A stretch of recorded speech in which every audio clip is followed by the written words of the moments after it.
est l'affaire de tous les baptisés. La mission que Jésus nous a confiée n'a jamais été réservée à des spécialistes missionnaires et le commandement du Christ envers tous les baptisés. C'est un appel à tous les chrétiens du fait même qu'ils sont baptisés. Donc, Saint Paul a eu conscience de s'inscrire dans une église composée de beaucoup de gens, et il a fait appel largement à des collaborateurs. Alors, on a pu faire la liste des collaborateurs de Saint Paul, mais c'est une liste de plus de 40 noms. Rien qu'à la fin de l'Épître aux Romains, vous avez une énumération de tous ceux avec qui Paul a travaillé. Alors, il y a ma chère Tichy, il y a mon collaborateur de toujours, je ne sais plus quoi. Enfin, c'est très impressionnant la finale de la lettre aux Romains, où il envoie un petit mot pour tous ceux avec qui il a un lien. Alors qu'on se demande si à cette date, il n'est jamais venu à Rome. C'est ça le plus étonnant. Comment connaît-il tous ces gens-là? Probablement, c'est des gens qui voyageaient, qu'il avait dû voir dans d'autres endroits et qu'il saluait à l'occasion de cette lettre. Donc, Saint Paul, profondément, son évangélisation est personnelle et en même temps ecclésiale. Et ça, il faut qu'on arrive à comprendre comment et pourquoi, à tout instant, en fait, Saint Paul reste lié à toute l'Église. Que son action n'est jamais une action purement personnelle qu'il mènerait de son côté. Et que combien nous aussi, notre apostolat doit être un apostolat donc ecclésial. Alors, l'Église, c'est d'abord celle des apôtres, celle des 12. Saint Paul a une conscience d'être apôtre, puisque plusieurs fois il revendique ce titre, mais ce n'est pas au détriment de ceux qui sont les pierres de fondation qu'il reconnaît comme tels. Et c'est près d'eux, je vous l'ai dit tout à l'heure, qu'il a cherché à confirmer son message, qu'il a cherché à obtenir une approbation pour être sûr, comme il dit, que je n'ai pas couru en vain. Et je m'arrête une seconde sur cette formule qui est très belle. Hein. Il ne veut pas avoir couru en vain, c'est-à-dire s'être donné beaucoup de mal, avoir beaucoup parlé, beaucoup enseigné, et puis découvrir que peut-être son œuvre n'était pas complètement branchée sur le Christ, puisque les apôtres ne s'y reconnaissent pas. Donc, il a fait l'effort de monter à Jérusalem et de se soumettre au jugement des 12. Enfin, oui, des 12, ils étaient 12, puisqu'il y a Matthias. Et il prenait un risque, évidemment. L'expérience de Jérusalem était très loin de ce que lui avait vu. Les apôtres étaient peu sortis encore de Jérusalem. Donc le contexte était extrêmement différent. Pour bien des raisons, il pouvait craindre que les apôtres ne comprennent rien à ce qu'il avait fait. Ils se disent, qu'est-ce que c'est que ce foufou qui baptise à tour de bras des gens sans les faire accepter vraiment les bases du christianisme? C'est insupportable. Or, le miracle est arrivé, c'est-à-dire qu'il a trouvé un accord avec les apôtres qui ont validé sa mission en tendant la main en disant, voilà, en signe de communion, toi tu vas aller vers les païens, Pierre et les autres vont aller vers les juifs. Donc ils sont partagés, provisoirement d'ailleurs, parce que cette répartition ne sera pas toujours celle-là, mais au moins pour l'instant, ils sont partagés le terrain comme ça. Et c'est une confirmation qui a dû lui donner une joie extraordinaire, de se dire, ben non, je n'ai pas couru en vain. Pourquoi je n'ai pas couru en vain? Pas seulement parce que le Christ me l'a dit dans le fond de mon cœur, mais parce que aussi l'Église me l'a dit. Et je crois que ceci est important pour nous. Raconter la naissance du premier apostolat de rue que j'ai fait à Paris, c'est une très vieille histoire, c'est ce que c'est en 78. J'étais à l'époque vicaire à Saint-Louis-d'Antin, près de Gare Saint-Lazare, vous voyez à peu près, quartier des grands magasins, et j'étais jeune prêtre à l'époque, 4 ans de sacerdoce, et mon curé m'avait chargé du petit groupe de jeunes qui étaient là-bas. C'était encore des jeunes, disons un peu comme on en faisait dans les années après 68, c'est-à-dire qui mettant en cause l'Église, le passé de l'Église, tout ça. Enfin, ils avaient des gros problèmes d'état d'âme autour de l'Église. Et le résultat, c'est que c'était assez inerte, enfin, c'est-à-dire qu'il n'y avait pas beaucoup de propositions, ils voulaient pas de choses trop audacieuses. Et je me suis dit, si je ne les pousse pas à la mission, il ne va rien se passer. Donc j'ai commencé à leur parler de mission. Alors, je me suis dit, mais qu'est-ce que vous voulez dire? Eh bien, je leur ai dit, il faudrait peut-être qu'on fasse venir des gens. Et alors c'est là qu'on a eu l'idée de distribuer des monceaux de tracts pour une rencontre qui consistait à passer un film. Le film, c'était, je ne sais pas si vous avez vu ce film, ça s'appelait Monsieur Vincent. C'était sur la vie de Saint Vincent de Paul. C'est un beau film, enfin, qui est d'abord très long. Et alors, ils avaient distribué vraiment beaucoup de tracts, mais le résultat, comme en plus c'était le soir, notre rencontre, c'est qu'il n'y a déjà pas beaucoup de monde qui sont venus, mais tout le monde est parti pendant le film parce qu'il était trop long et qu'en plus l'acoustique était exécrable. On entendait mal.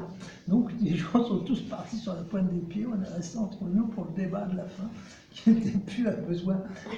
Donc, et c'est là qu'on s'est dit, mais où a-t-on rencontré les gens finalement? C'est en distribuant des tracts. Mais si au lieu de s'époumoner, de s'efforcer de les faire venir, un truc qui est le soir, alors que c'est un quartier qui est désert le soir, si après tout on profitait de la rue comme lieu même de l'apostolat, c'est là qu'il y a eu un petit déclic. Seulement, j'étais vicaire, je n'étais pas le curé, et j'ai dit, écoutez, on va quand même attendre un peu, parce que mon curé était parti faire une tournée de conférence aux États-Unis. Et donc, et quand il est revenu, alors, je disais, je ne voyais pas accepter ça quand même. Je le connaissais, c'était un brave homme, mais c'était quand même pas beaucoup dans son genre. Et il me fait venir, et avant que je lui dise quoi que ce soit, il me dit, tu sais, j'ai repensé à ton groupe de jeunes, tu pourrais pas faire quelque chose dans la rue avec eux? Je dis, mais je rêve. Et lui qui me le propose, alors que j'allais lui demander en tremblant et en me demandant si c'était possible, et ben voilà. Hein, j'ai vu là le signe de Dieu, je me dis, c'est pas une idée à moi, c'est une idée du Christ. Et alors ça ne veut pas dire qu'il faut tout demander, que ça vienne toujours d'en haut. Hein. Saint Paul n'a pas attendu que les consignes partent de Jérusalem, sinon il aurait sans doute attendu longtemps. Hein. Il est allé de l'avant aussi. Mais vérification quand même, et ne pas courir en vain, ne pas partir en vain sur quelque chose. Donc Saint Paul nous dit combien l'évangélisation doit être branchée sur la source apostolique. Parce qu'au fond, le Christ n'a pas fait grand-chose d'autre, n'a pas institué grand-chose d'autre que la structure apostolique. Il n'a pas parlé des cardinaux, il n'a pas réglé la tenue des chanoines, il n'a pas envisagé comment se recruteraient les chapitres. Il a dit une seule chose, il a dit qui vous écoute m'écoute, et puis il en a fait 12, comme dit Saint Marc, pour être avec lui et les envoyer prêcher. Donc, la réalité apostolique de l'Église, c'est elle qui porte en fait la fécondité de demain. Toutes les structures, elles sont caduques potentiellement. Les ordres religieux, les diocèses, les paroisses, tout ça, c'est des choses qui n'existeront peut-être pas dans 50 ans. Hein, il y aura autre chose. Ce qui durera sûrement, c'est la structure, la divine constitution de l'Église. Le fait qu'elle est bâtie sur les 12 apôtres et qu'elle porte le message jusqu'aux extrémités de la vie. Quelle qu'en soit la forme, ça existera toujours. L'Église, ça sera les successeurs des successeurs des successeurs des apôtres et les hommes qu'ils auront choisis pour les aider dans cette mission qu'on appelle les prêtres et les diacres. Ça, on est sûr que ça existera. Tout le reste, c'est des choses humaines. L'Église a existé avant qu'il y ait des ordres religieux, par exemple. Il n'y a pas toujours eu des ordres religieux, mais peut-être que demain il n'y en aura plus, ça sera autre chose, on appellera ça d'un autre nom.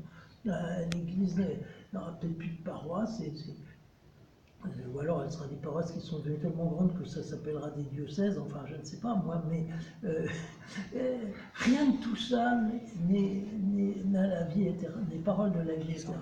Seule chose, la divine constitution de l'Église. Donc, branchons-nous sur elle. Et Saint Paul nous montre comment lui, il l'a vécu.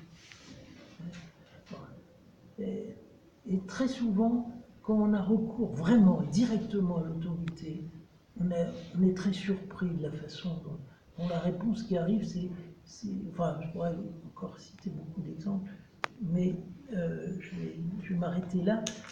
Mais quand on a le cran d'aller voir celui qui a de la part de Dieu la responsabilité de l'Église, même si on peut penser que pour des tas de raisons, il n'était pas fanat de ça, ou qu'il ne nous aime pas, ou je ne sais pas quoi, eh bien, on voit que sort souvent quelque chose qu'on n'attendait pas, et qui est le signe que c'est Dieu qui se manifeste par ce moyen. Alors, Saint Paul, voilà, ça c'est l'Église que Saint Paul a servi, dans laquelle il s'est situé, mais à son tour, il a été bâtisseur de la communauté. Saint Paul est tout sauf un rêveur. Il ne part pas avec une fleur au fusil en disant ben là, il faut aimer le Christ, suivez-le, ça vaut, etc. Il sait que pour que le christianisme s'implante, il faut qu'il y ait quelque chose de solide qu'il laisse derrière lui. Alors, on nous dit que partout où il passait, il instituait des anciens, c'est-à-dire des prêtres, pratiquement, et, parce qu'il fallait pouvoir dire la messe, et qu'il laisse une structure qui sera celle qui va pouvoir durer et qui va assurer une vie d'église concrète pour ceux qu'il a baptisés, catéchisés, formés, etc. Il semble que dans bien des cas, c'est pas lui d'ailleurs qui baptisait. Il s'arrangeait toujours qu'il y ait quelqu'un de son équipe qui fasse les baptêmes. Comme il dit, Christ ne m'a pas envoyé baptiser, mais il m'a envoyé proclamer l'évangile. Mais enfin, il a baptisé aussi, certainement. Donc, Saint Paul a la conscience qu'il va falloir que les nouveaux convertis trouvent une réalité d'église solide et concrète. Il ne suffit pas de rêver, il ne suffit pas de la première annonce. Il faut qu'il y ait un lieu concret, précis, structuré, dans lequel les nouveaux convertis puissent grandir.